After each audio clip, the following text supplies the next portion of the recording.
starts with you. Now here's Ashleigh.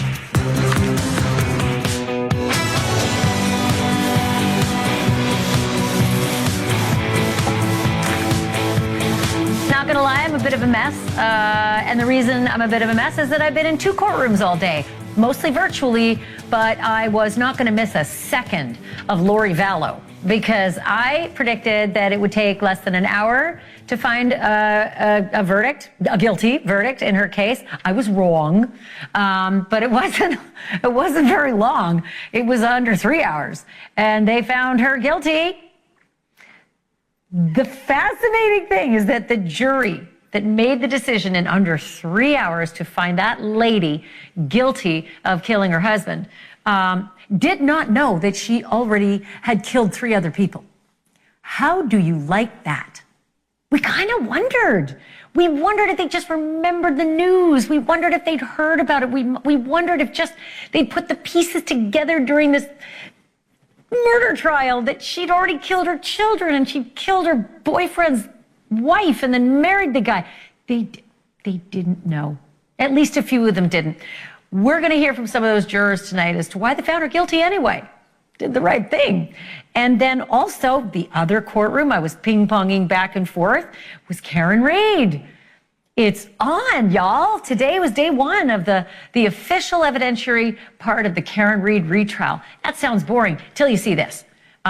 It was the A team that was bolstered by a former juror taking part in this case. So there they are walking up, and then you can't see the people in pink, the sea of free Karen Reid people, because they were pushed a long way away from the courtroom. And by the way, the cops were out in full force making sure none of these people moved from the little bullpen that was set up for them, long way away from the courthouse. And it got ugly, and there was an arrest. I'm going to tell you all about that in a minute. And then I also want to tell you a star witness made an appearance today that did not show up in the first trial. And it is, I would dare say, the most important witness. And that person was heard in court today. I'll tell you about that in a hot minute. But also, a couple of witnesses right out of the gate did not make things good for Karen Reid. That's coming. And Scott Peterson is back. 854 pages worth of Scott Peterson. The LA Innocence Project has finally revealed the case that they have to fight for that guy to get his verdict thrown out. Maybe even to get him a new trial and get him out of prison. It's really interesting stuff, folks. Like a new couple of witnesses who say that they overheard conversations about Lacey Peterson having a confrontation with burglars. And by the way, a burglary that apparently happened 2 days earlier than the jury in his case originally heard. A confrontation with Lacey Peterson on the 24th? Really? Not a burglary on the 26th? That is all coming. Also, false evidence, they say, and new science that proves maybe the jury didn't hear the right case back in the day, 2 decades ago. Also have a little story about Tiger King, Joe Exotic. All of that is coming in a hot minute. Let's start here. Jury has spoken. Judgment has been rendered. And to the surprise of virtually no one, Lori Vallow stinks as a lawyer because she failed to get her client acquitted of charges that she conspired to murder her 4th husband 6 years ago. That Maricopa County jury in Arizona took less than 3 hours to find Lori Vallow, the client, guilty. 2 hours, 57 minutes, and 58 seconds to be exact. It's what you call a fast verdict. Here is the exact moment where Lori, acting as her own lawyer, found out what a fool for a client she had. We'll ask the clerk to read and record the verdict. In the Superior Court of the State of Arizona and in for the County of Maricopa, State of Arizona versus Lori Daybell, CR 2021-001704-001, verdict count 1. We, the jury, duly impaneled and sworn in the above entitled action, upon our oaths, do find the defendant, Lori Daybell, as to the crime of count 1, conspiracy to commit first-degree murder occurring on or about July 11, 2019, guilty. Signed, foreperson. Is this your true verdict? So say you one and all. Yes. On the court's own motion, I'll go ahead and ask the clerk to poll the jury. Juror number 1, is this your true verdict? Yes. Juror number 2, is this your true verdict? Yes. Juror number 6, is this your true verdict? Yes. Juror number 7, is this your true verdict? Yes. Juror number 8, is this your true verdict? Yes. Juror number 9, is this your true verdict? Yes. Juror number 10, is this your true verdict? Yes. Juror number 11, is this your true verdict? Yes. Juror number 12, is this your true verdict? Yes. Juror number 13, is this your true verdict? Yes. Juror number 15, is this your true verdict? Yes. Juror number 16, is this your true verdict? Yes. Yeah, you could tell she was getting bored of hearing that all those people don't like her, don't believe her. I think she's used to getting her way. And when she doesn't, she turns her head. What might be the most unbelievable part of this trial is that when those jurors were discharged and thanked by the judge for their service, they left the courthouse and some said they had no idea that that lady that they were sitting in judgment of, that she had already killed 3 people, including her own 2 kids, and had already been on trial for it and been found guilty of it. Yeah, that's a gut punch if you had any reservations at all, and it turns out some of them did. I'm joined now by somebody who was in the courtroom for all of it. Lindsay Haller is the producer of my podcast, Drop Dead Serious. She watched all of this unfold. So Lindsay, first of all, I am just gobsmacked by the fact that some of these jurors said they didn't know. But take me to the ones that you spoke to and the feedback that you got from them when they left the courthouse. Yeah, so they did not know. They were actually found out as they were walking out of the courthouse. They were told, just Google it. There's a lot of stuff. And, go look on Netflix. There's a lot of things. So the juror I spoke to, she said that, she had no idea she killed her kids. I was actually with someone who said that she was from Rexburg, where the kids were murdered. And I think when, you hear the kids were killed and then she said Rexburg, where they were murdered, she had a horrified look on her face and her eyes had tears in them. This was so overwhelming. But we heard from quite a few today, so take a look. Knowing how high profile this case was. It was very, What's going through your head? sadness. It's sad. Oops, I'm sorry. It's just sad that, this has happened to Charles and she's given up her life as well. It's sad. What did you think of her defending herself? Anything that went through the jury's head with that? Well, for me personally, I thought, what does she have to lose? Guilty or not guilty? What does she have to lose? So were any of you folks aware that this woman had already been I had never been heard. of I've never heard 3 of her. homicides? Yeah, no, and I've the never jurors heard of her did not before. know that. No, I did not. And nobody I don't brought think, it. Did you didn't Ma'am, know? would you want to come in and talk to? Do you want to say anything? Just what was your There's a lot of experience like, backstory here, and this woman had already been convicted of 3 homicides, and they obviously didn't want you folks to know that. Nobody knew that during your deliberations. No. Is that correct? Correct. Wow. What was this experience like for you? It was sad, as he said. For me, it was the text messages that did it, as far as evidence. And I feel like we uncovered some lies. Knowing now that she was convicted of killing her 2 children in Idaho. I haven't had a chance to Google everything. I'm sure as soon as we get on the shuttle. So might have more to say later. Was that difficult going through this and not Yes, being able it to be was. disconnected? Yeah. It just felt like there was a lot of information that didn't make sense and that was missing. Do you think she did herself any favors by defending herself? No. You were not impressed with her lawyering skills? No. What did you think of her behavior during cross-examination, the way that at one moments she was argumentative with some of the witnesses? Many days she just was smiling and laughing and didn't seem to take anything very seriously. Was the fact that she didn't put up a defense or take the stand in her own defense part of your deliberation at all? No, it was all evidence. It was all evidence that was produced and presented to us. Sorry if this was asked. What would you say the biggest piece of evidence for you guys as a jury was when you came to the decision? Well, for me, like her, it was text. The text history. What specifically about the text? Oh, there were so many. Yeah, there was. I mean, there we was had two pages. of them for me that really stood out. Can you tell us which ones? The Nephi. Yeah, that was one of them. Soon you will be Nephi, and so will I. So that was one of them. But I don't know if I should say anything more. We heard so much about dark spirits and religion and how this all plays into it. I mean, as a jury, what's going through your head when you start hearing that in court? For me, that didn't really play a big role because you have to have evidence of conspiracy, and that is not evidence of conspiracy to me.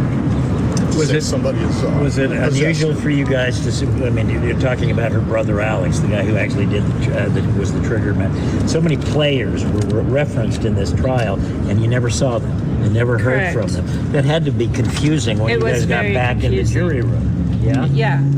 It was very confusing. It just felt like there was so much of the story that was missing. Did she have any valid arguments, like anything that made you think maybe she's not guilty? Do you want to answer? I can't think of any. You know, honestly, up until yesterday, I would have said not guilty. But when the prosecutor, I don't know, what do they call that? When they give their closing argument. Yes, the closing argument. That's really, there's a few things she said in there, and then when I looked them up today, I was like, oh yeah, that's bad. You were still on the fence yesterday. I was yesterday. Yes. Wow. Give us a sense of what it was like to be in that jury room. Was there any a point that someone was disagreeing, saying that maybe she is not guilty? Yes. Were you guys? There was a couple. And what was that like? Walk us through that.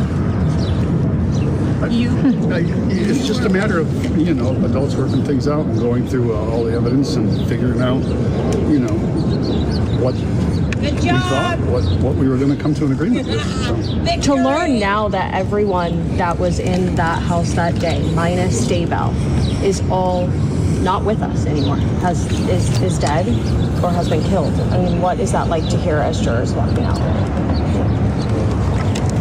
Sad. Like, I kept wanting to hear from Tylee. I was going to ask, is anybody wondering why Tylee wasn't testifying? Yes. You were. Did you ever ask the judge why aren't they here? No. And the one witness that really got to me was hearing Kay. I was holding back my emotions. Oh my Lord, there's so much there, just so incredibly much to what those jurors said. But first of all, way to go getting your microphone in that scrum of reporters and cameramen and streamers and everybody under the sun that wanted to hear from those jurors. I couldn't believe it, Lindsay, when the guy in the blue shirt, the juror, said, up until yesterday, I was on the fence, and that it was the prosecutor's closing that brought him back to the evidence and to a guilty verdict. It's just remarkable. It is crazy, and what's even crazier is there was another juror that said that initially they were 10-2 when they first started deliberating. It didn't sound like the other two were like firm not guilty. They just needed to go through the evidence and make sense of it again. But it was wild, even just hearing that. But, you know, there was so much that they didn't know that it actually was pretty cool to see, you know, they still convicted her, and they truly did not know if she did get a fair trial. And it was very interesting to hear the woman to the left of the man in the blue shirt. I'm assuming they didn't want to share their identities because, you know, the whole world wants to hear from them. But that she said that she was very sad and kept wanting to hear from Tylee, which is a murdered child of Lori. Lori murdered Tylee, and Tylee was part of that whole self-defense baloney. So the fact that she wanted to hear from Tylee, I guess they were just all confused as to why two of the dead parties weren't in that courtroom testifying. Right, and I can't imagine, like I said earlier, one of my friends mentioned that, you know, I'm from Rexburg, I'm where the kids were murdered. That's not even, well, Tylee was destroyed, annihilated. Her body was mutilated in a pet cemetery. So when these jurors find that out, I can't even imagine what they're going to be thinking, because this is not, they weren't just, shot. If that makes it better, it doesn't, but yeah. No, they were, it's going to be a lot. It was awful what happened to these. Yeah. I mean, JJ was wrapped up like a mummy and buried off, about 100 yards or so from Tylee. Tylee, they tried to dismember her. They tried to burn her dismembered pieces, and in failing that, they threw her into the pet cemetery. I mean, it's just a despicable crime. And then there was Charles. Poor Charles, who said he loved his wife, that she'd just gone off the deep end with this religion. And little did he know that wife and her brother were going to, ambush him and murder him there in his own home. But this jury did it. It's incredible that they were 10-2 and didn't know about these awful murders that she committed, that same year, but they still got it right. Okay, one other question. Lori, we only had the back of her head for a lot of it, but tell me about her reaction, because when I watched her looking over as they were pulling the jury, it looked to me like sourpuss Lori kicked in and she didn't want to hear anything more about it. What was the demeanor of her when the verdict came in? It was exactly like what you just said.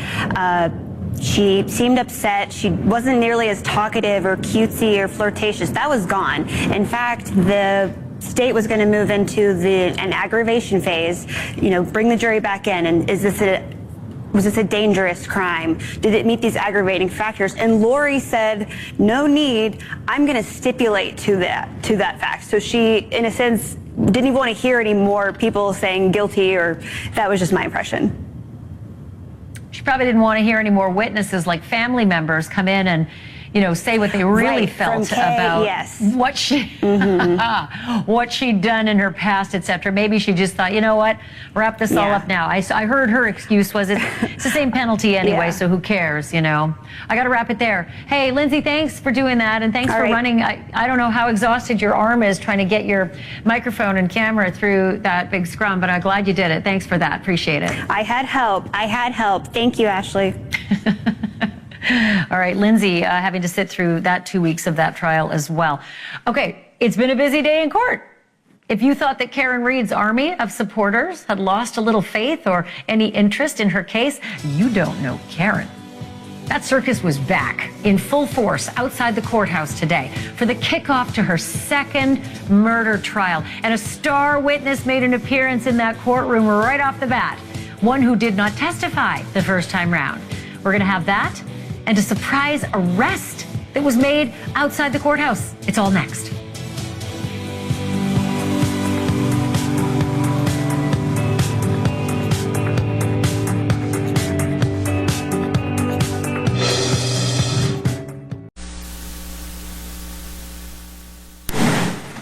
But I, too, got a feeling of deja vu this morning, watching Karen Read walking up to the Massachusetts courthouse wearing one of those awesome signature suits, flanked by her trusted lawyers from last year's murder trial.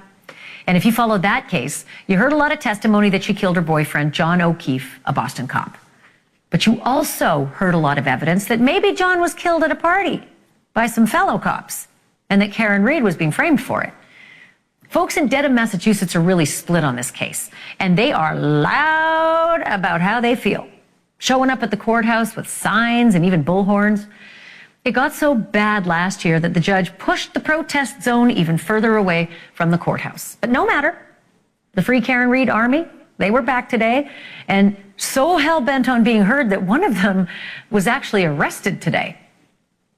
So you just got to move. He's just explaining it to me. But you're not. So you're not talking. So you can move. I mean, I just got here, man. I just got into town. Keep it moving. I'll keep it moving. Yeah. Can you tell me what's going on? Yeah. So you got a buffer zone. Right? So that's it. What was that? QR code. I don't. Ooh, that guy was a video streamer, but he was hauled off and arraigned on charges of trespassing and disturbing the peace. We were afraid something like this was going to happen because there's so many people visiting from out of town, but it doesn't reflect the rest of us. One bad seed. I mean, I just like 10 bad seeds in the police, law enforcement doesn't mean they're all bad. I mean, and we're not anti-police, we're just anti-bad police. Inside Inside the courtroom, a brand new special prosecutor is leading the case this time. And right out of the gate, he said witnesses and Karen Reed herself in TV interviews will tell the court that she admitted to hitting John with her car. And he looked up at Miss Reed and he said, "What happened?" And you'll hear her words to firefighter Nuttall. She said, "I hit him, I hit him, I hit him." Aha, but Karen Reed has a hotshot lawyer, and he is back, baby. And Alan Jackson, he was ready. The evidence in this case will establish above everything else 3 points. There was no collision with John O'Keefe. There was no collision. There was no collision. The first few witnesses painted a picture of Karen knowing that John was dead even before they found his body. But Reed was ready for the cameras after court. I feel great. Today went well. We prepped hard, and I'm just proud of my team. I can't be prouder, and I feel fortunate to have them. And we've got the truth, so we just forge ahead. All right, joining me now is NewsNation national correspondent Caitlyn Becker. She's been on the case since the beginning, and she's been there all day. So first, set the scene outside of court, because that was really one of the big brands of this case last year. There were so many people who turned out for and against her. And there were a lot of people here today, Ashleigh, but the vibe was so different. I mean, you have to picture the courthouse is right behind me in the shot here. So imagine it's in the middle of a star. The supporters and the protesters have been pushed out in every direction, and they're kind of where the points of a star would be. So they're not up at the front. So they're all kind of scattered around, and it led to some chaotic, really tense energy. You could feel it in the air. The police were taking it really seriously, pushing anybody who looked like they could have either been a supporter of Karen Reed's or you got a lot of that today, too. People driving, literally that. People drove by this morning. Someone stopped in traffic screaming out for Karen Reed in front of literally where I'm standing. 4 police officers jumped on the vehicle. So basically just what you saw behind me there, jumped on the vehicle and escorted them out of the way. That is how seriously they're taking these buffer zones. So even people who are driving by can't do that. And then you had this arrest of someone who had breached the buffer zone. That person, Ash, is still in custody. They had asked for an attorney, and our producer was in there trying to get a hold of them earlier. They're in the courthouse, not behind me, but the one to my right, for, as you said, disturbing the peace and trespassing. Man, that is no joke. What about the people who support the cops? Because they showed up last year, too. I almost thought they were going to come to blows, these two parties. But are they somehow keeping them separated from the Free Karen Reed people? Or how's that dynamic playing out? You know, they're all kind of intermingled, and you see the difference. You have your Free Karen Reed people who are all dressed in pink, and then the supporters of the cops are the ones who generally are coming around holding American flags. So you can sort of see the difference there. But because they're not congregated in one area this time around, that part does seem a little bit more peaceful, but it did seem like there was more tension between both sides and the officers versus both sides going at one another. I mean, the law enforcement around here was even tough with a lot of the members of the press threatening to ticket our cars if we didn't move, you know, pushing the photographers out of the way. The energy here was so intense this morning, and it was unlike what we've seen so far during jury selection and pretrial hearings. You know, I say this all the time, like a broken record, that trials are often won or lost in openings and closings. And we just heard that the closings in the Lori Vallow case made a huge difference for at least one of the jurors, maybe 2. But the openings today, I love the description that you have for the comparison between the prosecutor, the new guy, Hank Brennan, and the old, you know, hotshot defense attorney, Alan Jackson. Hank Brennan has been brought in for this retrial. He's really solid. He is a good attorney. But Alan Jackson is a good showman. He is a good performer. And you saw that in those 2 clips that you played going into this segment. You have this idea of a solid attorney who's delivering the statements fact by fact. It makes a lot of sense. And then you hear Alan Jackson, who just got up there and was polished and articulate and charismatic, and his pacing and his timing was so different. He argued a really good case. Now, whether or not he is going to be able to back that up in the testimony and the cross-examination and the evidence that's going to be presented is another story. But based on openings alone, it was definitely a win for the Karen Read side. And you saw that in that clip of her coming out. When she walked into court, she had her somber look, face down, did not talk to the press like she usually does, really kind of kept a stiff upper lip. And then on the way out, it was smiles, it was chats. I mean, I think she would have continued to talk to us if her attorneys didn't push her out of the way. They've got their work cut out for them. So today, real quickly, 2 witnesses that I watched, the firefighter who said, oh yeah, she said, I hit him. Well, a year ago, he said, I hit him only twice, so that's a discrepancy. But then the friend of John O'Keefe, I thought her testimony was blistering against Karen Read, saying, Karen called me at 5 a.m. saying, John's dead. I think he was hit by a snowplow. And that was long before anybody found John on the lawn. So that's going to be troublesome. But maybe, and this is what I was leading to up until now, maybe the most troublesome was Karen Read made an appearance in that court by way of docuseries video clip. And it's the one I thought they'd play. The one where she said, I don't know, I was drunk. Maybe I hit him. I don't know if I thought I hit him. How powerful was that? It really was a powerful moment because in the beginning of Hank Brennan's opening statement, he said, you're going to hear that this witness said, she said, I hit him. But then he ends it with Karen Read herself repeating that. So you sit there and your jaw kind of drops because it's taken, and you're certainly out of the context of the interview, but it sounds like she admits to some frame of guilt there. But her team was ready. Her team was ready. Alan Jackson got up. He attacked that head on. He didn't hide from it. He didn't shake his head at it. He said, that wasn't what you saw. That wasn't a confession. What you saw there was a woman trying to make sense of a situation, looking at something, trying to understand, okay, what happened? Did I hit him? Could I have hit him? What could have happened there? And he delivered it so masterfully that I think they knew that that was going to happen. And that's why they brought these 2 witnesses out first, because these were not the same 2 witnesses that were the first and second ones in the first trial. So I definitely think that was by design. And Ash, I will tell you, you're right. There was a big discrepancy with that first firefighter, and Alan Jackson went at him, really kind of hammered him on the stand. And at first you're like, oh yeah, absolutely. Then he kind of got aggressive. And it's almost as if the prosecutors ensured that the defense came out looking aggressive and kind of like a bulldog there, and that could perhaps turn off the jury.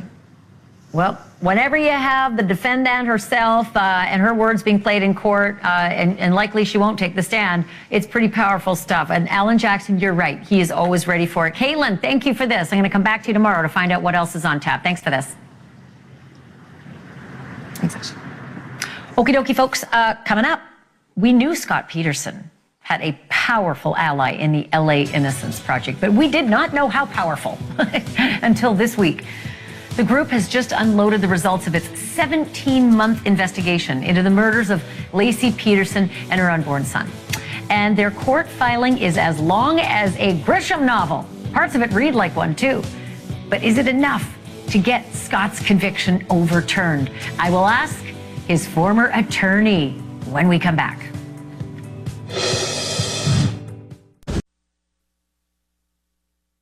Or is cleared outright of killing his wife Lacey and their unborn son. The LA Innocence Project has made up its mind. And they have laid out a hell of a case that sure makes it look like he didn't do it. For the last year and a half, they have been preparing 854 pages filled with reasons that Scott's guilty verdict should be thrown out.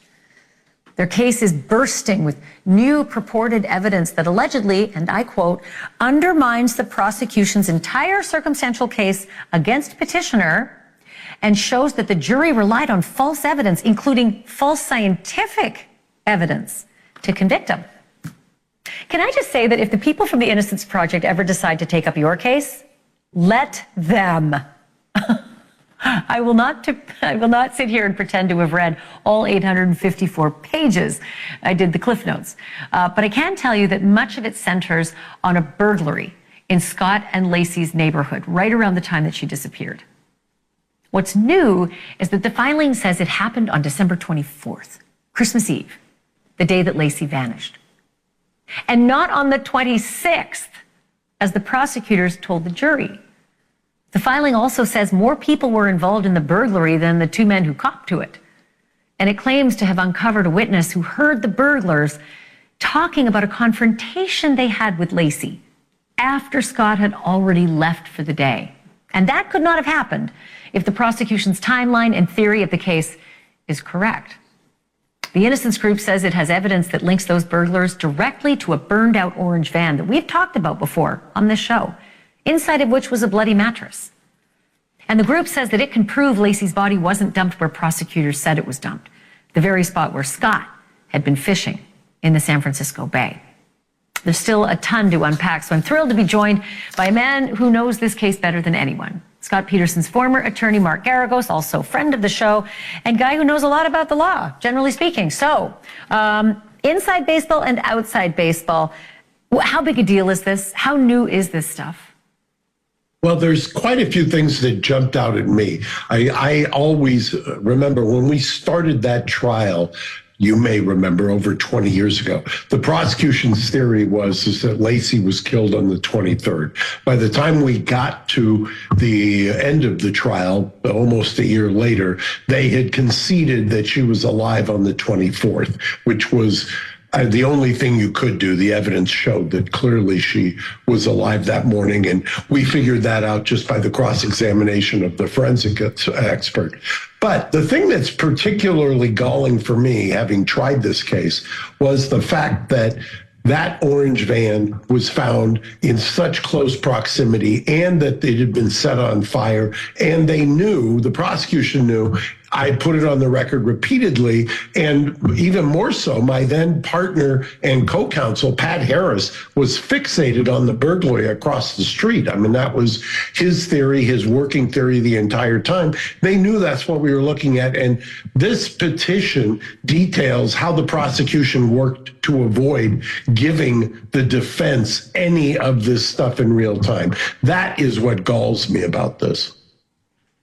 I'm also really interested to hear about these new sworn witnesses that say that they, overheard conversations, confrontations that Lacey had with these burglars at a time that they're saying the burglary did not happen. Are these new people? Have they ever, appeared before? Were they part of the original adjudication of Scott's case? Like, who are they, and why is this such a big deal right now? Well, remember what happened. The jury had deliberated for about 9 days, and the judge kept removing jurors who were holdouts. And finally, on day 9, they came back with the guilty verdict. And on that day, the prosecution handed me a report, which they had never disclosed in the previous year, which said a lieutenant at one of the prisons had overheard a prisoner talking to a relative about confronting Lacey across the street. And I said, how could you sit on this and wait until the day the verdict comes in after the jury's been deliberating for 9 days and then hand me that? There's a picture right there on your screen of Pat Harris. And I was appalled by that. I'm appalled by a lot of what's in here. As I have said, and I thank you for noting it, I don't think there's anybody who knew the evidence better in real time than I did when I tried this case. And I saw nothing other than that he didn't act right evidence, meaning the tapes with Amber, that gave any credence to the idea that this person who had absolutely no violence in his background, who was basically adored his wife, would ever have done harm to her, let alone his unborn child. It was just inconceivable. He did write over 100 pages as part of this submission, and I think a lot of people watching right now who were very invested in this case would say, adored Schmort. He was sleeping with Amber Fry, cheating on her, and even at Lacey's memorial was yammering on the phone. Total schmuck, absolute schmuck. And he addresses the schmuckiness of himself in these pages, doesn't he? Well, we were very upfront about that. He knew, he had lived through Gary Condit in that same area in Modesto. Gary Condit was a then congressman. As soon as somebody from the media found out that Gary Condit was having an affair with a woman who went missing, Chandra Levy, game over. The prosecution, the law enforcement didn't do any further investigation. As it turned out, they missed the most obvious suspect, and they bungled everything. So he knew that if he admitted to Amber, or if Amber got to the police, that they would stop searching for Lacey, which is why he went through such great lengths to tell her the lies that he told her. But the fact remains, there was no forensic evidence. There was no motive. There was no evidence whatsoever of when she died, how she died, where she died. It was the ultimate, and one of the reasons why it still captivates us, and you and I are still talking about it 21 years later. Yeah, and there's new science coming in this as well, which I'm looking forward to. By the way, I just love looking at the pictures of you, 21 years ago. You haven't aged a bit. Thanks, Garagos. Appreciate this. Thank you. I knew you were going to say something, but we'll talk again. Okay, folks, answer me this. How many killers have we talked about on this show who did themselves in with their Google searches and their browsing history and their online purchases? If I had a dime for every defendant who says, oh, if only I hadn't found the searches. Well, now a doctor in Minnesota can breathe easy because his searches, the ones that police say prove he poisoned his wife, they're being tossed in the trash. And believe it or not, he has the very cops investigating him to thank for it. I'll fill in the blanks on this one in a hot minute.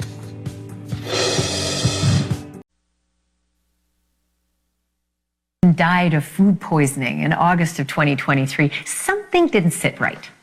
She was 32 years old and strong as an ox. So investigators got suspicious, and their side eyes soon landed directly on her husband, Connor Bowman. Yes, that Connor Bowman, Dr. Connor Bowman, from the Mayo Clinic, no less, in Minnesota. Before that, Dr. Bowman was a pharmacist, and you guessed it, a poison control expert. Betty Jo's friends told the police that she'd wanted a divorce and that Dr. Bowman was drowning in debt. And what's more, he collected $500,000 in life insurance when Betty Jo died. He was also in a big hurry to cremate her. But lucky for the cops, he did not get his wish. And when the medical examiner tested her for everything under the sun, they found that Betty Jo Bowman was poisoned by colchicine, a medicine used to treat gout. And Betty Jo didn't have gout. Never did. Police then got a number of search warrants and started digging through 15 electronic devices from the couple's home. And wouldn't you know it, they discovered that her husband, Connor, had calculated the lethal dose of colchicine and even looked for where to buy it 5 days before Betty got sick. He also searched for, and I quote, internet browsing history. Can it be used in court? And delete Amazon data police. Circumstantial, I get it, to be sure, but it's super strong evidence just the same. And for prosecutors in a first-degree murder case, it is almost a smoking gun. But in a blow to the police and the prosecutors, that evidence is going in the trash. Last week, a judge decided that the warrants went too far and were nowhere near as specific as the law required them to be. So anything that was learned from 14 of the 15 devices that were seized, off limits for the trial. And that includes texts, emails, photos, and yes, internet searches about toxins. It also includes any communications about money, divorce, and relationship problems. So what do the prosecutors have left? Well, I guess we're going to find out in court, but they are not talking right now until they have to. And a trial date has not yet been set. But watch this space. I'm on Betty Jo's side here. Coming up, he still has a ways to go to catch up with Lori Vallow, but a prison inmate that we all know well is closing the gap when it comes to collecting legal husbands. Joe Exotic, the one-time Tiger King, just said, "I do" again. And when we come back, you will meet the new Mr. Exotic, spouse number 6 by Joe's count. But wait until you hear what sent him to prison and how this marriage could upend Joe's bid to be freed.